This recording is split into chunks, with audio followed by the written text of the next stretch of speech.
Hey, welcome to Wednesday Wisdom. You know, for the last few years, we've all been subjected to this phenomenon of transgender people.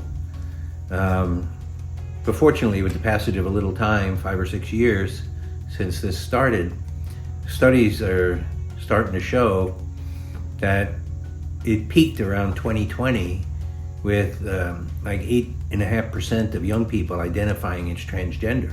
It was like a virus that had passed through the population, and now it's like barely a quarter of that number are identifying as transgender, and when you look at the entire population, it's less than 1% now. It seems to become unfashionable, which a lot of us had thought all along this was just some kind of fad, and maybe it was COVID induced and so on, but at least it's starting to bring us back to common sense.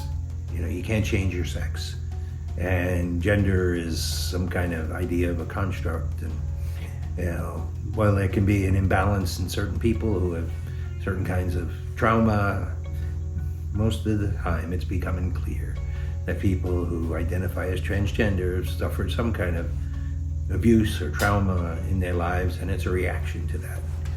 And that's why we have to really do our best to avoid, especially among minors, any kind of medical or chemical transitions or any kind of changing what we can't change. It's written in our DNA, whether we're male or female. And that's the way God created us. And that's the way it's always going to be. So thankfully, maybe some of this craziness is passing us. Obviously, we got a long way to go. But common sense is common. Let's stick with it.